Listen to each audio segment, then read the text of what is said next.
촌철살인의 명쾌한 한마디부터 속 터지는 막말까지 한 주간의 말말말로 정치권 이슈를 정리하는 각설하고 시간입니다. 더불어민주당 최민희 전 의원 나오셨습니다. 안녕하십니까? 안녕하세요. 불굴의 희망 최민희입니다. 네, 국민의힘 김근식 송파병 당협위원장 나오셨습니다. 안녕하십니까? 네, 진짜가 나타났다 김근식입니다. 진짜가 나타났다. 저도 구호 하나 만들었습니다. 민주당 팟캐스트 제목이다. 역시. 그런 게 있어요? 진짜 그 진짜는 어떤 걸 의미하는 겁니까? 찐이란 뜻으로 이야기를 좀 드리고 싶습니다. 진짜 우리 최민희 의원과 함께 네. 진짜 참다운 정치인의 표상을 만들어 가겠습니다. 두 분 멋있다. 일단 시작은 이렇게 순탄하게 과연 끝까지 갈지 이 분위기가 한번 보겠습니다. 우리 큰 게 나왔어요. 이번 주 뉴스에서 권익위 국민의힘 조사 결과가 발표가 됐죠. 그리고 그 과정 가운데 아버지의 농지법 위반 의혹 나온 국민의힘 윤희숙 의원 의원직 내놓겠다고 사퇴 의사를 밝혔는데요. 관련된 이서도 듣고 두 분과 말씀 나누겠습니다.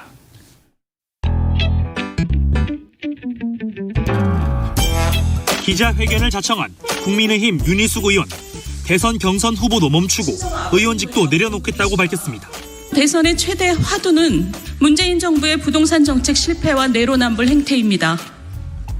그 최전선에서 싸워온 제가 정권 교체 명분을 희화화시킬 빌미를 제공해서 대선 전투의 중요한 축을 허물어뜨릴 수 있다. 의원 개인이 소유관계나 아니면 행위의 주체가 되지 않았음에도 불구하고 연좌의 형태로 이런 의혹 제기를 한 것에 대해서 저는 참 야만적이다. 절반에게 면죄부를 부여했습니다. 이준석 대표가 약속한 여당보다 더 강한 조치는 공연불이 되었습니다. 민주당은 일단 진정성 없는 선언이라고 했지만 실제로 본회의에 사직 안건이 올라올 경우 공을 넘겨받게 되는 셈이라 대응을 고민하는 기류도 있습니다. 네, 윤희숙 의원, 이준석 대표, 또 윤호중 민주당 원내대표의 목소리 들으셨습니다. 김근식 위원장님. 네. 지금 당에서는 윤희숙 의원의 사퇴 의지를 좀 막겠다 이런 좀 분위기인가요? 어떻습니까? 예, 일단은 그 본인의 잘못이 지금 입증된 바가 없고 네. 그리고 또 당내에서는 또 경제 전문가 또 정책통으로 가장 활발하게 전문성을 가지고 열심히 하시는 분이어서 네. 당내 전반적인 기류는 어떻게든 의원직 사퇴를 좀 만류하겠다는 분위기입니다만은 제가 아는 윤희숙 의원의 성격이나 네. 또 윤희숙 의원의 평소의 스타일을 봤을 때는 그 당의 만류에도 불구하고 의원직 사퇴는 끝까지 아마 처리하지 않고 그 계속 할 것이라고 저는 개인적으로 생각합니다. 의지가 강해 보이나 봐요. 예. 아마 며칠 지나면 곧 의원실 방을 뺄지도 모를 겁니다. 예. 그렇군요. 최민희 의원께서는 어떻게 지금 판단하고 계세요? 의원직 사퇴권? 네. 저거 본회의에서 표결 저거 통과하기가 어려울 겁니다. 왜냐하면 지금까지 제 기억상 딱 한 분, 네. 선과 관련한 추문으로 본회의에서 표결이 된 분이 있어요. 그 외에는 다 안 됐거든요. 그리고 앞뒤가 안 맞잖아요. 본인이 잘못이 하나도 없는데 의원직 사퇴하겠다. 이 상황에서 두 집단이 참 당혹스러울 것 같습니다. 의문에 일패한 두 집단. 첫째, 당에서 국민의힘 당에서 문제가 있다고 탈당 요구한 5분. 네. 그분들은 왜 의원직 사퇴 안 합니까? 당장에 그분들이 너무 곤혹스러울 것 같아요. 탈당 권유 5분. 탈당 요구, 권유가 아닙니다. 탈당 요구 5분은 윤희숙 의원은 국민의힘에서 면죄부를 뒀는데도 사퇴하겠다고 이러시는데 네. 그 나머지 5분은 참 곤혹스럽겠다 이런 생각이 들고 그다음에 두 번째는 12명의 대선 예비 후보들 어제 비전 발표회가 있었잖아요. 근데 그 대권 후보들이 무슨 말을 했는지 기억하는 국민들이 없으세요. 오직 어제는 윤희숙 의원이 그냥 보도의 중심에 있었거든요. 네. 그래서 이 두 집단이 참 의문의 일패를 당했다. 이렇게 생각합니다. 네. 저도 그 5분 그러니까 탈당 요구를 받은 국민의힘의 이제 5분 의원들한테는 윤희숙 의원이 먼저 선제적으로 의원직 사퇴라고 하는 강수를 던졌기 때문에 네. 좀 뻘쭘해지는 측면이 있는 것 같아요. 그러나 이제 아울러서 그런 측면도 있지만 민주당의 또 10분의 또 그 부동산 투기와 관련된 조사 결과에 따라서 탈당 권유를 했음에도 불구하고 아직도 탈당하지 않은 그 10분도 제가 볼 때 좀 뻘쭘한 측면이 있는 것 같고요. 그래서 그 부분은 같이 좀 지켜보면 될 것 같고 저는 오히려 윤희숙 의원의 이 사태라는 게 이제 계속 보도가 나오고 지금 문제가 되는 부친의 땅 매입에 대해서 어떤 문제가 있는지 확인을 해야 되겠습니다만 제가 개인적으로 생각할 때 지금 상황에서 제 생각은 윤희숙 의원이 의원직 사퇴를 한 건 저는 진정성을 충분히 저는 이해해야 된다고 생각을 합니다. 네. 그러니까 본인과 관련된 연관이 나온다면 이건 국면이 완전히 바뀌는 겁니다만 본인과 관련된 게 전혀 없는 상태에서 설사 부친의 이 농지 매입이 좀 더 안 좋은 의도로서 진행됐다는 것이 확인됐다 손 치더라도 네. 그것은 윤희숙 의원 개인과 관련이 없다고 한다면 그럼에도 불구하고 어제 밝힌 대로 저는 두 가지 점에서 윤희숙 의원이 사퇴를 했다고 보는데 첫 번째는 자기가 부동산 정책을 앞장서서 공격을 하고 그다음에 내로남불을 공격했던 대표적인 어떤 국민의힘의 주자로서 네. 이 정권 교체에 어떤 자기가 희화화될 수 있는 빌미를 제공한다는 게 맞거든요. 그런 의미의 정치적 부담이 하나 있고 두 번째는 이제 거기가 좀 더 저는 강조점이 있다고 보는데 윤희숙 의원을 제가 개인적으로 알지만 굉장히 직진형 정치인입니다. 좌구우면하지 않고 잔계산을 하지 않습니다. 그랬을 때 정치적으로 조그만 흠결이라 있거나 아니면 구설수에 오르면 거기에 대해서 굉장히 높은 수준의 책임을 져야 된다고 하는 굉장히 높은 수준의 정치인에 대한 도덕성을 요구하고 있는 사람이에요. 그래서 네네. 아마 그 기준에 맞춰서 본인의 어떤 책임을 생각하다 보니까 관련이 있든 없든 또 없는 것임에도 불구하고 의원직 사퇴라고 하는 자신의 책임을 지금 설명하고 있는 게 아닌가 싶습니다. 최민희 의원님. 그래서 저는 잔머리를 너무 굴렸다. 그리고 쇼를 너무 세게 했다. 그래서 세게 쇼한 만큼 책임질 일이 많을 거다 이렇게 봅니다. 당장에 양이원영 의원이라고 있습니다. 민주당의 비례인데요. 탈당 제명됐죠. 제명됐는데 네. 경찰에서 무혐의 처분 받았어요. 네. 근데 이분에 대해서 윤희숙 의원이 그 모친이 투기 운운하면서 비난을 세게 했단 말이죠. 아, 윤희숙 의원이 양이원영 모친에 대해서. 모친에 대해서 그 모친은 기획부동산한테 당해서 아무리 많이 봐줘도 몇 천만 원 되는 땅입니다. 그러면 윤희숙 의원의 아버지가 8억 주고 3,000평의 세종시의 땅을 샀어요. 아마도 관리농지로 보여요. 샀는데 그것이 지금 최하 18억. 추정컨대 어떤 부동산은 30억이라고 추정하더군요. 그럼 10억 내지 22억 번 거잖아요. 그럼 본인에 대해서 뭐라고 비판하시겠습니까? 양이원영 의원의 모친이 몇 천만 원 기획부동산한테 당한 걸 유능한 투기라고 했던가 어쨌든 막 그랬습니다. 그럼 이건 뭐 거의 신의 경지의 투기입니까? 그래서 정치를 할 때 사실 양이원영 의원 모친 거는 그렇게까지 날선 비판을 안 해도 되는데 찾아다니면서 비판했더라고요. 제가 이분 오늘 윤희숙 의원의 어록을 보니까. 근데 자기 아버지는 서울에 사시는 동대문에 사시는 79세 노인께서 딸이 살고 있는 세종시에 3,000평의 땅을 삽니다. 정확히 3,200평이 조금 넘어요. 79세에 3,200평. 지금 이거 듣고 계시는 청취자들께서는 감이 안 오실 텐데 아파트 하나 크기 35평짜리 실평수 땅 그 농사 지으려면요. 정말 그것도 뼈골이 빠집니다. 제가 그 어머니 아버지 때문에 그 하다가 주말마다 죽는 줄 알았거든요. 그래서 알아보니 3,000평이 넘으면 그 중농 규모더라고요. 그러니까 농사를 계속해서 지어온 분도 어려운 거예요. 그래서 저는 그러면 서울에 사는 분이 왜 세종시에 딸이 근무하는 KDI 주변에 3,000평이 넘는 땅을 절대 농지도 아니고 농사 지으려면 절대 농지 사셔야죠. 관리 농지로 사셨을까. 게다가 이 주변에 보니까 세종 미래 일반 산업단지 전이역이 들어올 예정이고요. 세종 전이 일반 산업단지, 세종 스마트 그린 일반 산업단지 이렇게 둘러싸인 노른자위 땅이더라고요. 이건 뭐 거의 100% 형질 변경이 가능한 땅이라. 그러니까 그런 의혹이 잠깐만요. 제기되고 있는 건 맞고. 마무리해 주시면 이제 시간 마무리할게요. 드릴게요. 네. 그래서 이것과 관련하여 농지법 위반은 뭐 100%고요. 부재지주니까요. 본인이 스스로 얘기하셨잖아요. 7가마니씩 1년에 받고 소작 줬다. 이거 인정한 상태고. 그다음에 두 번째는 주민등록법 위반. 이거 확실한 거고요. 세 번째는 만약에 이게 이해충돌과 관련된다면 7년 이하의 징역되는 사안입니다. 왜냐하면 KDI가 우리나라의 국책 사업 일정 규모 이상의 모든 사업의 예비 타당성 조사를 합니다. 네. 그렇기 때문에 KDI 연구원이었던 마무리해 딸과 주시고요. 기재부 장관의 정책 보좌관이었던 사위가 이거 몰랐다는 건 좀 이상한 거고요. 그리고 자금 출처 조사해야 됩니다. 알겠습니다. 그러니까 뭐 그 제기되는 의혹은 지금 계속 보도가 되고 있고요. 예. 국민들이 이제 앞으로 사실관계를 확인하고 판단할 문제고 또 이게 이제 권익위에서 경찰에 수사를 의뢰한 상태이기 때문에 네네. 경찰에서 수사해서 결과를 발표할 겁니다. 그 내용에 대해서는 뭐 지금 최민희 의원이 말씀하신 언론을 통해서 나오고 있는 의혹 제기는 지켜봐야 된다고 생각합니다. 이제 제가 말씀드린 것은 그것이 양이원영 의원이 어머니의 기획부동산 그 투기에 걸려서 손해를 봤지만 그것이 이제 부동산 투기로 인정이 돼서 제명을 됐잖아요.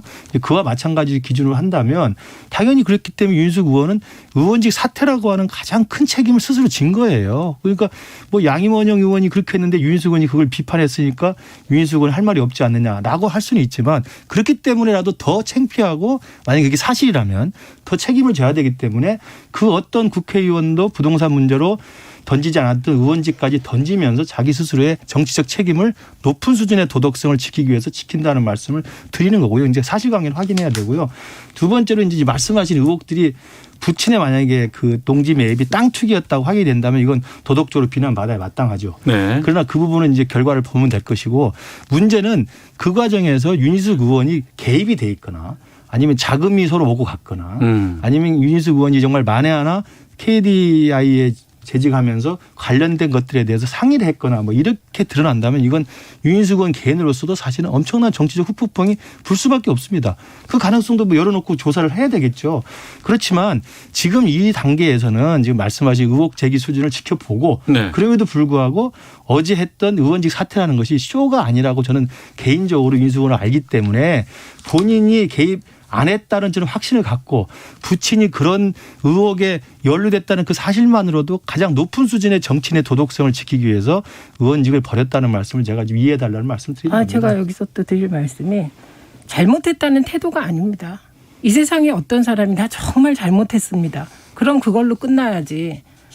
국민권익위가 왜 나한테 이렇게 하냐. 이런 말을 할 수가 있습니까? 저는 아니 아버님과 잠깐만요. 윤희숙 의원과 영광이가 밝히지 않았기 때문에 당연히 그건 주장할 수 있죠. 아니죠. 그럼 발표지 그런 다음에 해야 되는 식이라면 얘기죠. 민주당 의원들도 다 그랬어야 돼요. 근데 민주당과 국민의힘 기본적으로 달랐어요. 왜냐하면 민주당에 대해서 12명의 의원 결과가 나왔을 때 민주당은 우선 중요한 건 국민권익위가 내린 판단을 자체적으로 판단하지 않았습니다. 다 탈당하라고 권유를 했어요. 근데 국민의힘은 그거를 자체적으로 판단을 했어요. 이 대목에서 이상한 건 그러려면 뭐하러 권익위에 갑니까? 자체적으로 판단하지. 조사위 꾸려서. 그다음에 두 번째는 국민의힘은 윤희숙 의원 건을 연자제라고 하면서까지 보호했지 당 차원에서 윤희숙 의원은 면죄부를 줬어요. 그러니까 5분의 탈당 요구받은 분들이 지금 참 처신이 어려워졌다. 이런 얘기가 나오는 거고요. 그다음에 연자제라는 부분은 권익위가 국민의힘에 서류를 부탁할 때 부동산 관련 직계 존속 서류를 요구했을 때 직계 존속 서류 낸 게 윤희숙 의원 아닙니까? 그런데 그 서류는 내놓고 그러니까 당연히 조사 대상이에요. 그래서 아버지가 이런 게 나왔다. 그래서 그걸 그대로 통보했더니 연자제라고 하면 어떡합니까? 그게 말이 됩니까? 그러면 당시에 양이원영 의원도 연자제인가요? 저는 양이원영 의원도 연자제 아니라고 생각하고요. 윤희숙 의원의 부친이나 이 건도 연자제 아니라고 생각하는데 공당의 대표가 국민의힘의 대표가 이거를 연자제라고 예. 연자제라고 말을 합니다. 이게 말이 됩니까? 예, 연자제의 뜻이 뭡니까? 예. 그러니까 위원장님. 제가 말씀드린 건 뭐냐면 윤희숙 의원의 어제 의원직 사퇴가 쇼가 아니고 진정성 있는 자기 스스로에 대한 혹시라도 있을 수 있는 의혹에 대한 최고한의 책임을 스스로 진 거라는 점을 말씀을 드리고 그 부분에 대해서는 저는 이의를 제기해서는 안 된다고 봅니다. 그리고 지금 사실 확인된 게 없고요. 아직은. 그렇기 때문에 부친의 농지 매입이 투기인지 아닌지를 확인하는 수사기관의 결론이 나와야 되는 것이고 그다음에 더 나아가서 그렇다 하더라도 그것이 윤희숙 의원이 30년 전에 이미 분가해서 경제활동을 서로 모르는 상황이라고 윤희숙 의원은 지금 이야기하고 있기 때문에 전혀 모르는 상황이라면 이게 연자라는 이야기는 뭐냐면 부모 직계 존속의 동의를 자기가 했기 때문에 그 들여다보는 건 맞지만 부모가 지은 의혹에 대해서 자식이 책임을 지면 그 연좌제죠. 이제 그 부분을 이야기하는 거기 때문에요. 아니, 제 말씀 들어보세요. 그렇기 때문에 연좌라고 하는 것이 부모의 동의를 했기 때문에 연좌를 인정한다는 게 아니고 부모에 대한 그 부동산 정보도 본다는 것을 동의했던 것이지만 부모의 의혹 자체만 가지고 자식이 그 책임을 정치적으로 지는 것은 연좌라는 말씀을 드리는 겁니다. 그렇기 때문에 그거에 대해서 이준석 대표가 지금 한 것이 말씀하신 것처럼 민주당은 12명에 대해서 불문하고 다 처리를 했다. 그런데 국민의힘 6명만 했지 않았습니까? 이런 것에 대해서는 저는 문제제기를 할 수 있다고 봐요. 예. 왜냐하면 당 내에서 최고위원들이 모여가지고 지도부가 6명에 대해서는 셀프 면접을 줬기 때문에 뭐 그것은 민주당과 국민의힘의 차이가 있기 때문에 그 부분에 대해서는 저희가 달랐다고 이야기를 할 수 있습니다. 그러나 나머지 부분에 대해서는 지금 확인된 바가 없기 때문에 의혹 제기 수준이라는 말씀 드리고 적어도 윤희숙 의원의 어제 의원직 사태는 자기 스스로의 책임을 질 수 있는 최고한의 정치적 책임을 먼저 높은 수준의 도덕성을 유지하기 위해서 스스로 던졌다는 말씀을 제가 분명히 이해해달라는 이야기예요. 네, 그거 지금 세 번째 얘기하세요. 그러니까요. 그런데 전 동의 안 하고 있습니다. 더 큰 것을 가리기 위한 게 아니냐는 의심을 살 수밖에 없다. 왜냐하면 의혹 제기죠. 사람이 지금 의혹 제기하는 거죠. 그러니까요. 제가 수사로 한 게 아니잖아요. 네. 확실한 건 있습니다. 저는 땅 투기로 봅니다. 왜냐하면 정말 땅을 사서 농사를 지으려고 했다면 그런데 뭐하러 주민등록으로 옮겼다가 다시 서울로 가져갑니까? 그러니까 아버지가 그렇기 그렇게 때문에 하더라도 잠시만요. 딸이 책임을 지고 사퇴를 한 거 아니 아닙니까? 지금 그 얘기 할 건데 네. 지금 남의 얘기를 중간에 끊으시면 제가 까먹잖아요. 이게 네, 문제가 말씀하세요. 까먹지 마시고 말씀하세요. 네. 네. 그런데 저는 땅 투기라고 봅니다. 제 의견입니다. 이유는 대개 땅을 사서 농사를 지으려면 절대농지를 사야 됩니다. 왜냐하면 그래야 싸거든요. 값이. 절대농지는 값이 싸요. 근데 지금 이게 관리농지일 가능성이 높다는 보도가 나오고 있어요. 얘기가 나오고 있어요. 그렇기 때문에 땅 투기로 보고 우리가 농사를 안 지으셨어요. 그러면 현대판 부재지 주세요. 예, 이 부분이 농지법 위반이라는데 그걸 넘어서 이미 차액이 발생했습니다. 10억 이상. 투기죠. 그것도 지금 몇 예. 번째 말씀하시는 건데 지금. 예, 그래서 아니 세 번째 말씀하시니까 전 두 번 얘기했거든요. 그러니까 계속 그다음에 그것만 연좌제에 대해서 얘기하는 거 하시면 안 되지. 연좌제에 대해서 말씀드리면 네. 이준석 대표의 연재자료는 표현 자체 틀렸습니다. 연좌제는 이념적인 상황에 대하여 박정희 군부 권위주의 정권 시절 아버지가 예를 들면 사상적으로 의심받으면 자식은 아무것도 못하는 상황에서 연좌제라는 얘기가 나온 거고요. 예. 이런 권익위가 조사한 사항을 이게 사실 부동산 땅 투기 문제가 이게 무슨 법적 사안입니까? 정치적 도의적 책임을 지는 사안이잖아요. 그러니까 이 사안에 대해서 연좌제라고 얘기하려면 그때 양 이원영 의원에 대해서도 연좌제라고 알겠습니다. 했어야 진정성이 있죠. 자기 당 예, 예. 의원은 연좌제고 양 이원영 의원 때는 투기 유능한 투기를 했다. 이렇게 얘기하면 그게 앞뒤가 맞습니까? 두 분 잠시만요. 이제 기상청과 교통정보 확인하고 두 분께 공이 1분씩 제가 시간을 드릴게요. 다녀와서. 그럼 그때 좀 이거 좀 정리를 좀 해주시길 부탁드리겠습니다. 청취자 의견이 지금 계속 들어와서 이거 소개하고 넘어가겠습니다. 2335님은 의원이었을 뿐만 아니라 대선 출마를 했지 않습니까? 대선 후보라면 본인은 물론 가족의 재산 형성 과정은 당연히 검증 대상입니다. 김민진, 팬킹라이킹, 9414님은 이참에 LH처럼 개발 계획에 대한 예타를 담당하는 KDI 직원들에 대한 전수조사가 필요하다고 봅니다라는 의견도 주셨고 0122님은 민주당은 2명 제명 낸 거 빼고 여전히 10명이 당적 유지하고 있다던데 왜 지도부의 결정대로 탈당 안 하는 겁니까? 라는 의견도 주셨습니다. 네, 각서라고 돌아왔습니다. 앞서서 이제 국민의힘 윤희숙 의원의 의원직 사퇴에 관련해서 여러 가지 KDI 문제라든가 또 농지 관련된 것들 말씀을 좀 나누고 있었는데요. 다 마무리가 되지 않았습니다. 1분씩 시간을 좀 드려야 되겠는데 어떤 분께서 먼저 하시겠어요? 다 마지막에 하실 것 같은데 뒤에 하시면 앞에 하시면 제가 30초 더 드릴게요. 네, 제가 먼저 할게요. 그러면. 네, 1분 30초 드리겠습니다. 최민희 의원께서 말씀을 좀 하셨으니까 네. 지금 상황에서 제가 말씀드리는 것은 또 반복된다고 말씀하실지 모르지만 윤희숙 의원의 어제 의원직 사퇴는 지금까지 부동산 투기 의혹, 그다음에 비리 의혹, 성 관련 의혹, 수많은 정치인들 특히 현직 국회의원들의 그런 여러 가지 의혹에도 불구하고 국권이 버티면서 나 몰라라.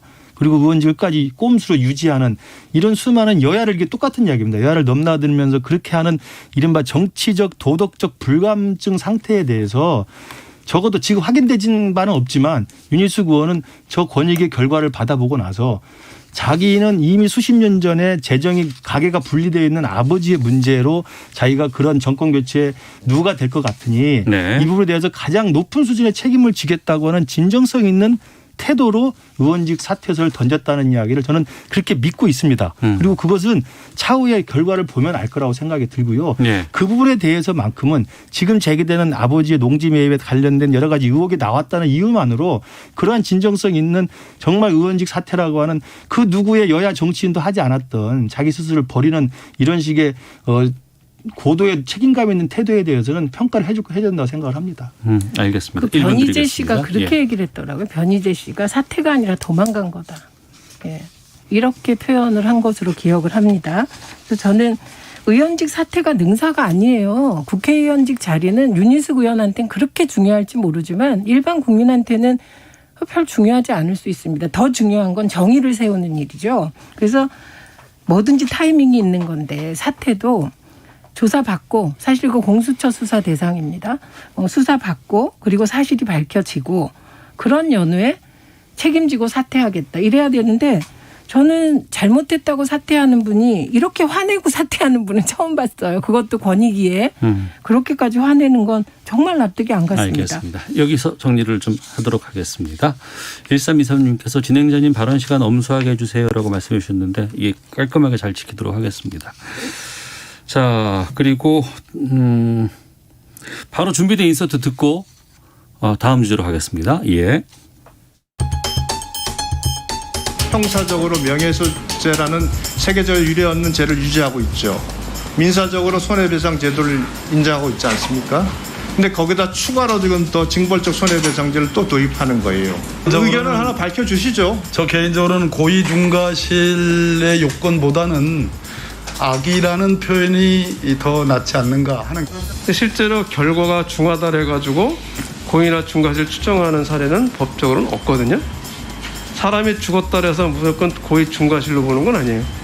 명백한이라고 하는 이 표현을 넣으면 과연 이 조항을 통해서 피해자가 제대로 구제되겠느냐라는 좀 의문이 있습니다. 이 법이 거의 무용지물 될 수 있는 것 같은데 정치 권력하고 경제 권력, 비선이라든가 이럴 경우에 어떻게 할 거냐라고 해서 포괄적으로 좀 더 법원의 판결의 렌즈를 좀 넓히기 위한 조항으로 알고 있는데요. 이거. 네, 언론중재법 개정안 처리 본회의 문턱 앞에서 지금 멈춰선 상황입니다. 국민의힘 유상범 의원 질의에 박범계 법무부 장관의 답변, 또 민주당 송기현, 김남국, 김용민, 황희 장관까지 인터뷰 말씀을 좀 들어봤는데요. 두 분께 바로 그냥 여쭤보겠습니다. 언론중재법 이거 어떻게 해야 된다고 보시는지 최민희 의원님부터 먼저 말씀해 주신다면. 네, 정확한 법률명이 언론중재 및 피해 구제에 관한 법입니다. 네. 그리고 이번에는 중재보다는 피해 구제에 초점이 맞춰져 있기 때문에 언론 피해 구제법 개정이라고 표현하는 게 맞죠. 저는 뭐 지금에 와서 민주당이 이건 뭐 호랑이 등에 탄 상황이라고 봅니다. 상황적인 이유, 대선 앞두고 언론관계법을 처리하겠다는 건 사실은 이거는 그 민주당의 손해예요. 그래서 저는 오히려 충정이 있다고 보는 쪽이거든요. 통과 안 시킬 도리가 없다. 만약에 지금 이렇게까지 와서 그럼 이제 야당이 그러고 언론이 반대하니까 하지 않겠습니다. 이렇게 할 수 있는 정치 세력이 없어요. 그래서 저는 통과될 수밖에 없다. 그리고 지금 현재 이 법은 내용을 꼼꼼하게 들여다보시면 지금 뭐 권력 부패 비리를 막겠다고 만든 법이라는 윤석열 후보 측의 주장은 정말 터무니없다. 이런 거 알게 되십니다. 저는 그 지난 시간에도 우리 최 의원님하고 이걸 토론을 했던 것 같은데요. 그 뒤로 상당히 많은 부분이 수정이 됐어요. 수정이 됐죠. 예, 그러면서 이제 그 논의가 공론화되고 서로 간에 의견을 교환하면서 합리적인 방향들로 좀 정리가 되는 부분이 있었다고 보고요. 네. 그렇기 때문에 지금 최 의원도 말씀하셨지만 지금 이 부분이 제가 알기로는 민주당 내부에서도 반대 의견이 있고 민변에서도 우려를 하고 있고요. 네. 그다음에 국제 언론 단체나 뭐 국내 언론 기관이나 학회 단체는 말할 것도 없고요. 대부분의 경우 이것들이 이렇게 졸속으로 막무가내로 밀어붙여도 될 문제가 아니다라고 하는 언론 자유를 위축시킬 수 있는 여지가 있다라고 하는 것에서 우려를 표명하고 있으면 제가 볼 때 지금 우리가 그때 토론한 다음에 상당히 많은 부분이 이렇게 손질이 되고 완화가 됐듯이 좀 더 긴 시간을 가지고 숨고르기를 하면서 논의를 좀 진전시켜서 저는 두 가지 가치가 상충하는 거 아닙니까?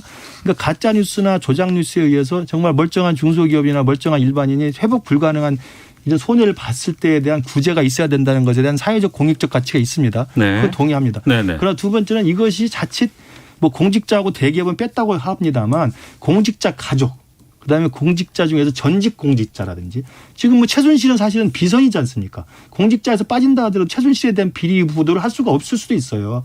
바로 그러한 것들에 대한 거학들에 대한 정치 권력과 대기업 같은 거학들에 대한 비리 보도나 의혹 제기에 대한 위축을 한다는 언론의 자유 침해라고 하는 또 하나의 가치가 있습니다. 이 두 가치가 상충되는 거기 때문에 이 부분에 대한 이야기를 좀 더 생산적이고 논의를 좀 활성화시켜서 민주당이 이렇게 막무가내로 밀어붙일 게 아니라 그리고 어제 뭐 오늘 보도 다 나왔습니다만 새벽 4시에 야당 의원이 퇴장한 가운데서 민주당 의원들이 모여가지고 더 문구를 막 순식간에 더 악화시키는 내용들을 막 하고 그러지 않습니까? 이런 식의 하는 것보다는 좀 더 여야가 모여서 머리를 맞대고 또 우리 최 의원님이 언론 전문가시니까 언론 단체나 언론 노조나 이쪽의 의견들도 반영을 해서 우려 사항들을 좀 해소할 수 있는 그런 좀 방안을 찾아야 된다고 생각을 합니다. 네. 이번 임시국회에서는 처리하지 말고. 예. 그래서 박병석 의장도 이걸 긴급하게 미룬 거 아니겠습니까? 예. 박병석 의장이 미룬 건 그거 아니고요. 이게 대체로 법사위가 통과시킬 때 차수 변경을 해버렸잖아요. 네. 그러니까 법사위 통과 후 1일이 지나야 본회의에 상정할 수 있기 때문에 박병석 의장이 여야가 합의해서 와라. 여야 합의가 안 되면 그날 처리를 못해서 합의해서 와라. 그래서 30일 된 거고요. 그리고 필리버스터를 한다고 속보가 떴었는데 네. 저는 야당이 필리버스터를 하는 것은 바로 지금 김근식 위원장께서 말씀하시는 수기의 과정이라고 생각합니다. 그리고 그러면 여당도 당연히 필리버스터를 통해서 왜 언론 피해 구제법이 필요한지 이 부분을 설명할 수 있는 기회가 될 거다 이렇게 보고요. 그리고 이게 일부 언론이 새벽에 수정하는 과정에서 강화시켰다고 하는데 그 반대였죠, 사실은. 예를 들면 명백한이라는 표현이 좀 모호하다. 그래서 회복하기 어려운 이렇게 바꾼 겁니다. 이거를 강화시켰다고 보기는 어려워요. 그리고 이게 모호성에 대한 지적이 계속 나오는데 현재의 이 법도 진실이 아닌이라는 표현으로 이제 소송의 가능성을 열어놨거든요. 근데 진실이 아닌은 모호하지 않은가? 그러니까 법조문의 모호성을 따지기 시작하면 끝이 없을 거라고 생각합니다. 그래서 저는 지적하신 대로 민주당이 이 법을 하려면 2020년 총선에서 180석 얻고 바로 논의를 시작했어야 돼요. 네. 그래서 지난해 정기국회에서 이 일이 벌어졌어야 되는 거죠. 그게 민주당에게도 좋은 거거든요. 근데 무슨 이유에서인지 늦어져서 대선을 앞두고 언론에 대해서 뭔가 하는 법을 내는 건 정당으로서는 사실 선거에는 저는 안 좋다고 생각합니다. 네. 그래서 이번에 필리버스터를 하고 필리버스터를 듣고 나면 국민들의 판단이 또 있지 않겠습니까? 지금까지 이 법에 대한 국민의 찬성도는 78%에서부터 지금 그 문항이 비슷한 것들, 그러니까 문항을 아주 이상하게 뺀 여론조사 빼고는 다 54%, 5%. 국민들은 찬성이 높습니다. 구체적인 내용은 유의미하지 않다고 구체적으로 그걸 말할 수 정리하겠습니다. 없으니까. 예. 그래서 필리버스터를 통해서 야당이 국민을 설득하게 되면 그 지지율이 떨어지겠죠. 거꾸로 여당이 국민들을 설득하게 되면 그 지지율이 유지되겠죠. 법안에 대한. 그래서 필리버스터를 그런 수기의 과정으로 여야가 잘 활용하길 기대합니다. 근데 필리버스터는 아시다시피 수기의 과정이 아니라 어차피 그 회기가 끝나면 표결에 들어가는 거기 때문에 네. 표결을 하겠다는 걸 전제한 상태에서 여든 야든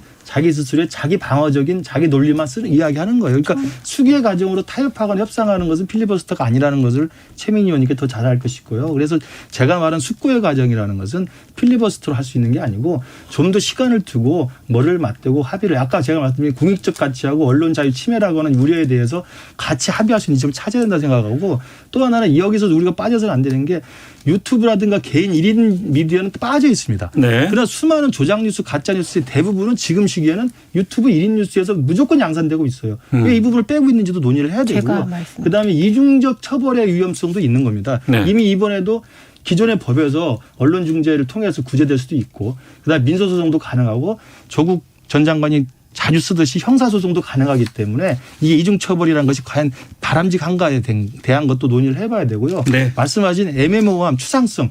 법률은 죄형법정주의에서 법조문에 명확히 구체성을 담고 있어야 됩니다. 알겠습니다. 이 부분을 애매하게 표현해서 안 된다는 네, 우선 이야기가 첫째. 것 같아요. 유튜브를 못 넣은 이유는 유튜브를 언론으로 규정하지 못했기 때문입니다. 네. 우리 사회가. 왜냐하면 이 언론 중재 및 피해 구제에 관한 법률은 언론으로 인정받은 곳만 대상으로 하는 거예요. 그러니까 네. 만약에 이 법에 유튜브를 넣고 싶으면 야당 의원 누군가가 유튜브를 언론으로 규정하는 법을 내면 됩니다. 이게 포탈을 언론으로 규정하지 못해서 지금까지도 포탈에 대해서 그것도 논의를 같이 한꺼번에 하셔야죠. 그러니까. 잠깐만요. 언론법을 적용하지 못하고 있다는 말씀 드립니다. 그리고 나머지 부분은 모호성은 마무리해 주세요. 끝이 예. 없을 거라고 생각하고 그리고 중요한 거는 가짜 뉴스 허위 왜곡 보도 안 하는 기자들 걱정하실 필요 없습니다. 이건 가짜 뉴스 허위 왜곡 보도를 하는 기자들 알겠습니다. 혹은 언론에만 적용됩니다. 네, 각설하고 최민희, 김근식 두 분과 함께 열띤 토론 진행해봤습니다.